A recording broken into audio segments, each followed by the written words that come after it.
Togolaises et Togolais, mes chers compatriotes, je m'adresse à vous dans un contexte tout particulier où le monde fait face à une crise sanitaire sans précédent provoquée par le coronavirus. La pandémie n'épargne aucun continent, aucun pays. À l'heure où je vous parle, le monde compte plus de 40 000 morts et près d'1 million de personnes infectées. Malgré les dispositions prises çà et là, le nombre de cas confirmés de Covid-19 continue d'augmenter. La pandémie poursuit sa course folle et dévastatrice, bouleversant toutes les certitudes. Et tout porte à croire que la bataille pour venir à bout de la pandémie ne fait que commencer. Notre pays est également touché par cette pandémie. À ce jour, nous recensons 36 cas de contamination, dont 24 sont en traitement et 10 guéris. Cette maladie a malheureusement ôté la vie à 2 de nos compatriotes. Je salue ici la mémoire des disparus et présente à leurs familles, à leurs amis et collègues, les condoléances de tout le peuple togolais. La situation est de toute évidence inquiétante face à un virus particulièrement dangereux. Je comprends donc qu'elle suscite des peurs et des angoisses. Mais je voudrais vous rassurer que cette bataille, nous la mènerons et nous la gagnerons ensemble. Avant la survenue du premier cas dans notre pays, nous avions déjà appréhendé le mal et mis en place un comité de crise que je préside et qui se réunit régulièrement pour évaluer la situation et prendre les décisions qui s'imposent. Par ailleurs, j'ai institué par décret une coordination nationale de gestion de la riposte au Covid-19. Elle est chargée d'assurer la coordination interministérielle de la mise en œuvre des décisions du gouvernement. Elle est l'échelon intermédiaire entre le comité stratégique et les différentes forces engagées dans la riposte au niveau des préfectures. Aussitôt le premier cas confirmé, nous avons pris des mesures de prévention et de restriction pour limiter la propagation du coronavirus dans notre pays et protéger nos populations. Suspension des vols internationaux en provenance des pays à haut risque. Fermeture des frontières, des écoles, des universités et des lieux de culte. Interdiction des rassemblements. Réquisition d'établissements hôteliers pour accueillir les cas suspects. Bouclage de certaines préfectures de notre pays, etc. Des structures sanitaires sont identifiées sur toute l'étendue du territoire pour accueillir les personnes testées positives au coronavirus. J'ai instruit le gouvernement de renforcer les moyens de ces structures pour faire face à la situation. Nous avons reçu des équipements de protection et des tests de dépistage aux normes de l'Organisation mondiale de la santé pour accroître notre capacité opérationnelle à Lomé et à l'intérieur du pays.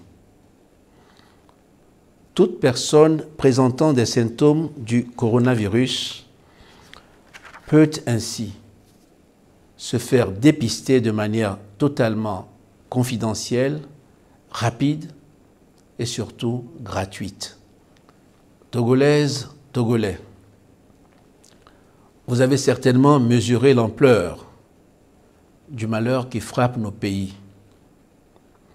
Au Togo, il est de notre devoir de prendre toutes les dispositions pour ralentir, maîtriser et mettre un terme à l'expansion de ce fléau. Je ne lésinerai sur aucun moyen. C'est le sens à donner à toutes les actions que nous avons entreprises depuis lors. Et c'est dans cet esprit que nous avons mis en place un collège scientifique dont la mission est de nous éclairer sur les meilleures dispositions à mettre en œuvre et les protocoles à utiliser pour soigner nos malades. Mes chers compatriotes, face à la pandémie, notre stratégie est d'intensifier la surveillance et les tests en laboratoire, de sorte que les porteurs du virus puissent être rapidement identifiés et pris en charge de manière adéquate afin de rompre la chaîne de transmission. Pour démultiplier les dépistages, nous renforcerons le dispositif, d'une part avec l'acquisition de tests rapides et d'autre part avec des laboratoires mobiles à l'intérieur du pays.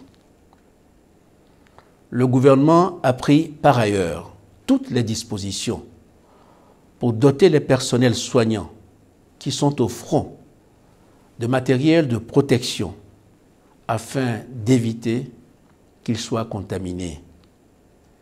Et ceci se fera de manière permanente tout au long de la bataille que nous menons ensemble contre le virus. Je voudrais ici rendre hommage au personnel soignant pour les sacrifices et le dévouement dont ils font preuve en ces moments difficiles. Je comprends qu'il y a eu des moments de doute, de frustration et même d'inquiétude au début de cette crise. Mais je voudrais les rassurer que toutes les dispositions sont désormais prises pour les accompagner et les soutenir dans leur délicate mais salvatrice mission. Mes chers compatriotes, la pandémie du coronavirus nous impose des défis exceptionnels, d'immenses sacrifices. Elle appelle à prendre de nouvelles mesures et des dispositions courageuses pour protéger nos vaillantes populations et aussi nos familles. C'est ainsi que pour aller plus vite et plus loin dans la prise de décision, le gouvernement a sollicité et obtenu, conformément aux dispositions de l'article 86 de la Constitution, une autorisation de l'Assemblée nationale pour une période de 6 mois, afin de pouvoir prendre par voie d'ordonnance toutes les mesures nécessaires à la lutte contre la pandémie de Covid-19 et ses effets. Face à la gravité de la situation et en conformité avec les dispositions constitutionnelles, je décrète l'état d'urgence sanitaire au Togo pour une période de 3 mois. Cette disposition de notre Constitution, jamais mise en œuvre dans l'histoire récente de notre nation, est la preuve, s'il en était, de la gravité de la situation à laquelle nous sommes tous confrontés. L'état d'urgence nous permettra d'adopter des mesures exceptionnelles de riposte sanitaire et de police générale qu'imposent les circonstances actuelle. Un couvre-feu sera mis en place à compter du 2 avril 2020, et ce, jusqu'à nouvel ordre, entre 19 h et 6 h du matin. J'ai donné à cet effet des instructions au gouvernement pour réajuster les horaires de travail pour qu'elles en tiennent compte. Les restrictions de circulation et de regroupement qui découleront de l'état d'urgence visent à contenir l'épidémie afin de pouvoir mieux l'endiguer. Il est par ailleurs créé par décret une force spéciale anti-pandémie composée de 5000 hommes qui sera chargée de veiller au respect des décisions prises dans le cadre de la lutte contre le Covid-19. Il s'agira d'une force mixte composée des forces de défense et de sécurité, sur le modèle déjà bien connu de la force sécurité élection. Je sais pouvoir compter sur notre sens collectif de civisme pour appliquer l'ensemble des mesures prises qui nous permettront de remporter la bataille contre cet ennemi invisible. Aucun écart ou manquement ne sera toléré. Selon l'évolution de la situation, d'autres dispositions pourront être prises. Il s'agit de mener une véritable bataille contre le coronavirus. Cette bataille, j'en suis convaincu, nous la gagnerons. Nous n'avons d'ailleurs pas d'autre choix. Mais pour la gagner, il nous faudra respecter les mesures prises et faire preuve d'une grande discipline collective. Mes chers compatriotes, notre pays a une histoire particulière. Vous le savez tous, nous venons de loin et c'est ensemble que nous ferons face à cette crise. En 2005, après des années de crise politique et économique, la pauvreté avait atteint un niveau élevé dans notre pays. Mais ce sont nos efforts à tous qui nous ont permis de réduire et de changer la situation. Depuis 2005, nos succès communs, matérialisés par un taux de croissance annuel moyen de plus de 5%, nous ont permis de sortir des centaines de milliers de Togolais de la précarité et de faire baisser la pauvreté dans notre pays. C'est à la fois l'engagement et la détermination de tous, de la revendeuse de nourriture, du conducteur de taxi-moto, de la serveuse dans un restaurant, que de celui de l'enseignant, du fonctionnaire, du cadre d'entreprise, de l'agriculteur ou encore de l'entrepreneur qui nous ont permis de remonter la pente et d'entrevoir aujourd'hui la promesse d'un Togo meilleur. La pandémie du Covid-19 à laquelle nous devons faire face aujourd'hui est certes un défi sanitaire, mais au-delà, elle menace de remettre en cause nos acquis économiques et sociaux et malheureusement de refaire basculer bon nombre de nos concitoyens dans la pauvreté.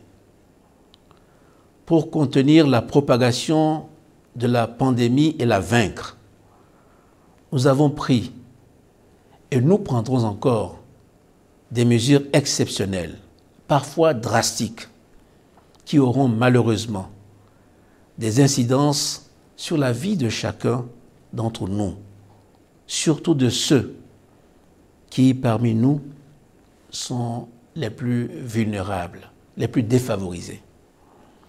Nous sommes face à un risque de retour en arrière, de résurgence de l'extrême pauvreté, mais j'ai foi que plus que jamais, ensemble, nous prendrons le dessus.